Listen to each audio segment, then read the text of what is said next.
Chapter 14, Albert's Journal of the Universe. 14th entry, Debt as Slavery. September 2nd, 2045. Continued. When we woke from our dream slumber, we all felt refreshed.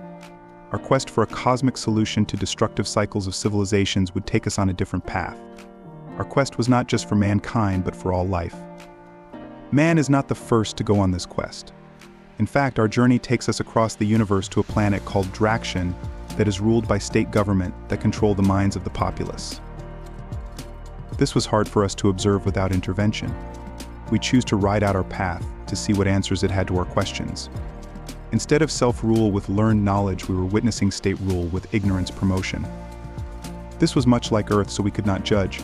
It may sound like rambling as I describe the life on Draction. This is unintentional. Part of this quest we have playfully chosen to travel is looking at planetary consciousness. The state was a construct of the minds that did not truly exist without the energy of the Dractions. Everything was twisted to justify the need for the state. The true energy was in the belief of the state coming from the populace. Buildings were built that could be called state buildings, but they sat dormant without the energy of life given to them. The state had to be validated to exist at all. Due to early programming of the people, the state was provided energy. Many even thought that the state was real, and that the existence of the state could be proven in the documents that could be provided. A form of free-range slavery was forged by the state. All born within the state are subject to the state's care, so a debt is formed that must be repaid with the use of your energy or consent to the state validation. Each being is counted, then monetized for the state's benefit as you unknowingly give validity to the state as an infant. The state takes your energy and eventually lends a small portion of that monetized energy back to the individual as a debtor, when he is in fact the original creditor. Even on Earth, we had never seen this level of statehood. Everything from birth to death was controlled by this illusion called the state. The state was brought to life by capturing all the spirits at birth. The state agreed that land, air, or water could not be owned by beings, but they could own the land, because the state is a mind construct with no real validity than ownership. A fiction could own another fiction.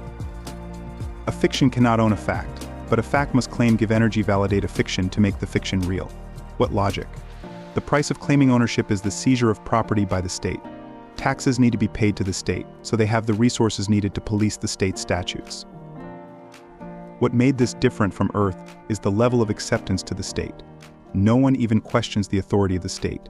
It is as if all concepts created in the neural pathways that make up the universe were being intercepted or manipulated to fit a ruling agenda. No literature was being created, music was rare, and inspiration was stifled. Only state-sponsored thoughts, creations, or ideas made it out to the populace. All marketing was controlled by the state, filtering everything. You must get state approval to do anything creative. Everything was owed to the state. The state claimed ownership of language, words, meanings, usage, script, or whatever you learn you owe to the state. When the question arose about land ownership, the state's reply was that they did not own the land, only the title to the land with all improvements made on the land. The state is one big plantation, not like on Earth with many ruling plantations all seeking dominance. Maybe this is the reason for mass acceptance. The populace of Draction has only one mastermind group. The state is immortal, so mortals are controlled in life, as well as death, by the state. Your children belong to the state. The state is benevolent, it allows you to live. The state is continually adjusting to the will of the populace, or the state is a reflection of the will of the people. If the populace wants to be ruled with an iron fist, so be it. That is how they justify agendas.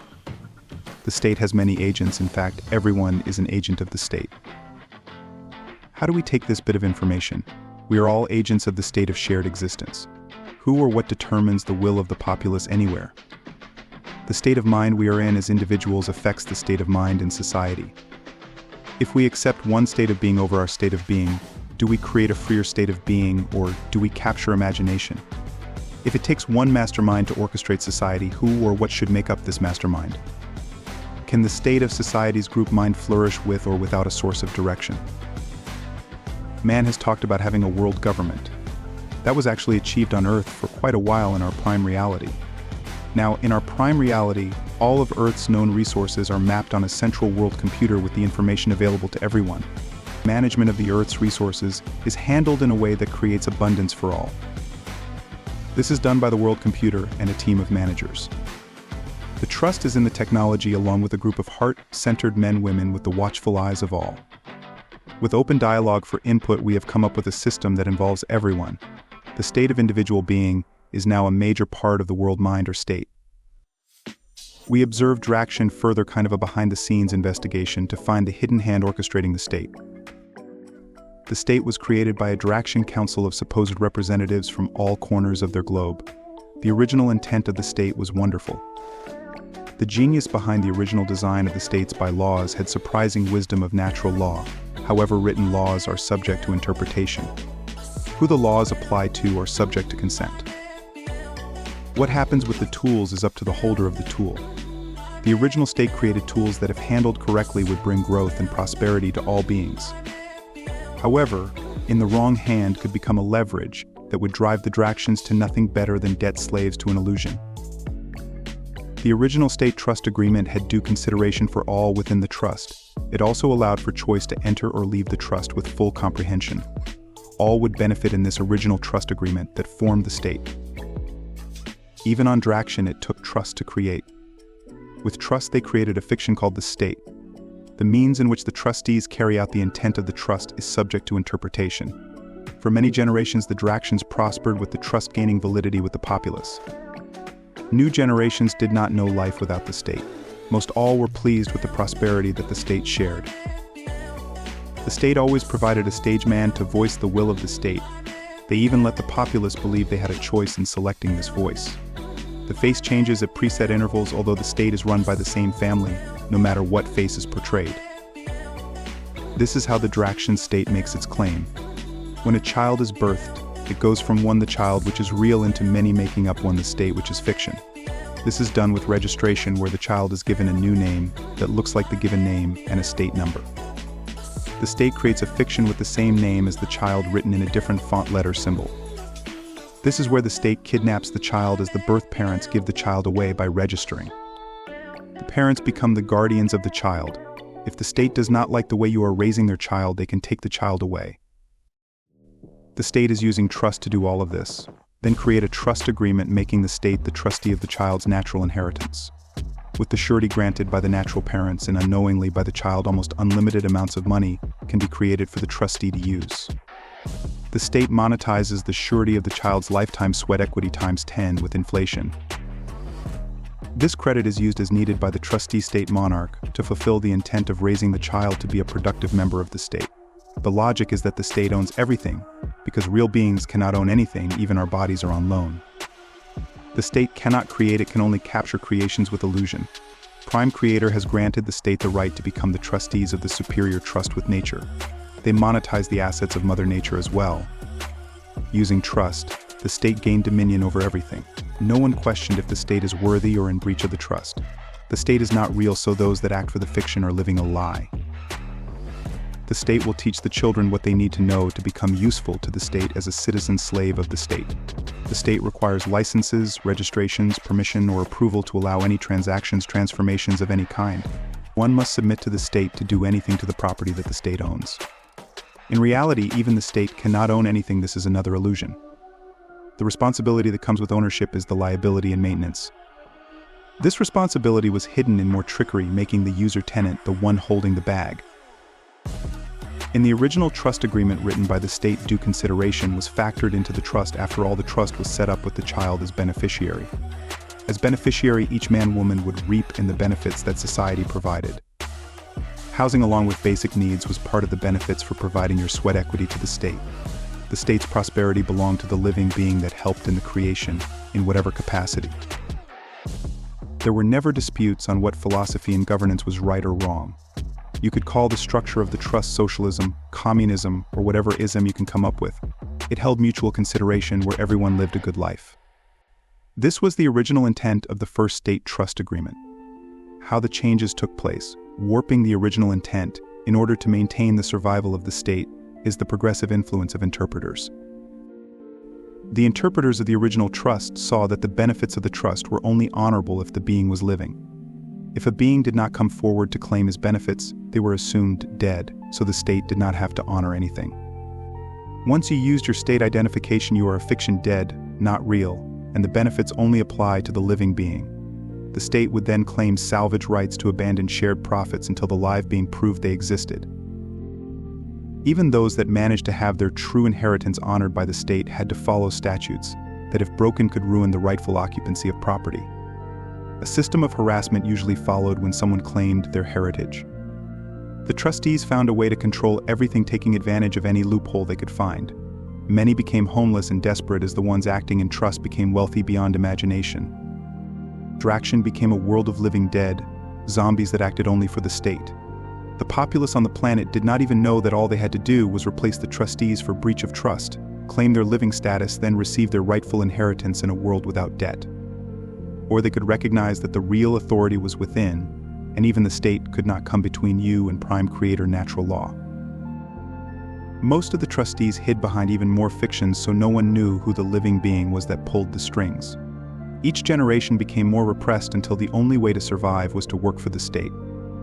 Since the state controlled the education, along with all information available, the odds of anyone remembering the original trust intent were slim to none. History, her story, was rewritten to make the state the supreme being that always saves everyone. On top of stealing the life sweat equity from the beings, then making them debt slaves, the state began taxing everything. They even charged for any utilities that would not have been possible if not for the gifted, then monetized sweat equity of the populace. Everything that nature did not provide freely was prepaid, yet they were charging. All roads and infrastructure were charging fool's money. The trustees called it fool's money because it had no value, yet the populace worshipped it like it was a deity. The state trustees started separation campaigns by creating names for unique characteristics and looks, thoughts, color, background, or whatever could separate.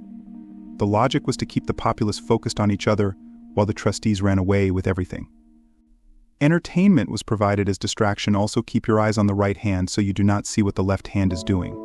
Take from others slowly so they do not notice the changes. Take advantage of every crisis, especially the ones you create. Was the social programming of the beings on Draction too entrenched for real growth to start blossoming? Without intervention, this would only get worse. How do we help a world when we have sworn only to observe? It would only take one neuron of cosmic information to enter the right being for change to begin. We watched as the Dractions gained technology to travel to the stars, setting up more trust to be broken and manipulated. It was even easier on unsuspecting worlds with abundance of resources. The beings of Draction became known as Draconians while they spread their dominance across the universe. The Draconians were among the ancient star beings that helped colonize the Earth that we know. With hundreds of thousands of Earth years perfecting the Draconian system of control, they had trust agreements pretty much figured out as a way to take control. On Earth it was even easier as the Draconians were like gods to early man. Mixed intervention from a multiple of star travelers kept the Draconians from gaining dominance until off-world interference was agreed to be stopped, giving the Earth a chance to develop on its own. The Draconians trained feeble-minded natives in their art of control, convincing these easily duped beings into believing they had divine rights. The Draconians set the stage for their return before departing Earth space. The spawns from the seeds that were planted on Earth slowly grabbed hold as Draconians' ways spread on a now abandoned Earth. The Draconians have developed further in the past 10,000 years. They have come to realize the futile destruction that mass control causes, also assuming divinity has repercussions within natural law. This awareness started on Earth, before the great star being exoduses. That story is what we witness next, shared in this journal. Our spirit group of dream vacationers all have gems of thoughts that will lead to answers in our quest. With the combined knowledge of all of us finally remembering all of our previous lives, as well as the cosmic mission we are on, we have already found hints that will lead to what we already know. Our thoughts will have to wait as the story continues. This story starts just before the sinking of Atlantis caused by the Great Flood. Many of the star visitors on Earth at that time had little knowledge of the draconian methods of enslavement. Count could not get the more enlightened beings to fall for the state's claims or trust agreements. This world would be easy to dominate as far as the native inhabitants, but harder with the star being's intervention. His mission was clear, as was his mode of operation: produce value for the state, using trust as a wedge to tip the scales of control.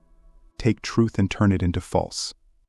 Here on Earth they lived much longer than man does. They were almost immortal by Earth standards, living for 9 to 10,000 Earth years. The High Counselor for the state of Draction on Earth was a being called Count. Count was the first to arrive on Earth to start colonization reformation. thousands of worlds were now governed by the state, so Earth was just a remote colony with little interest. As long as the state got their value every 250 years, they stayed clear, except rarely to visit. After over 1,000 years on Earth, the state was still the biggest shark in the draconian belief system. Count had varying degrees of success with his mission. He was not welcome with the galactic gatherings, although he would show up at critical times. Some galactic intervention was needed on more than one occasion as Count stepped way beyond contact protocols. Count agreed to leave Earth with the rest of the star visitors, although he had different reasons than what was intended. The star being stood in his way in completing his mission, and with them gone he could convert Earth without interference. He could do better from a distance, leaving behind emissaries' pawns to create the state. His name became a title for his pawns. His most loyal subjects would be called Counts. Count would share his blood with his loyal pawns, giving them longevity, along with other abilities that man had but did not develop. This was to give them an edge over other men-women on Earth Gaia. Before Count left Earth in his minions' control, he saw the most beautiful being he had ever encountered. This being was a hybrid of man and Andromedan. She had an aura that attracted energy like a cosmic black hole. Count's only desire was to be close to this being that caused feelings within him that he was not familiar with. She was known as Lily for her radiant beauty. Lily would bring change to Count that would reverberate all the way to the highest levels of the illusion called the state. With a new unfamiliar energy, Count would help bring about a macro paradigm shift in thinking. Check the next journal entry for more of this story. Illustrating this journal entry is challenging. How can one visualize something that lacks tangible existence? The state, a construct of human design, can be represented through its edifices and the individuals fulfilling their duties, but to capture the essence of an abstraction is not an easy feat. It is essential to remember that the state was created by humans for the purpose of adding value to human life. This is the fundamental point of the state. People should be vigilant of the state transforming into a force that seeks to control rather than serve. Failing to scrutinize human inventions and placing blind trust in them is a dangerous path that can lead to enslavement. If you've watched this far into the video, you must recognize the impending cliff, and with this knowledge you choose not to plummet. Please like, subscribe, and share. I am sorry, please forgive me. Thank you, I love you. You can also visit QuasiverseComicBooks.com and get memorabilia at TeePublic, Quasiverse Comics Collectibles,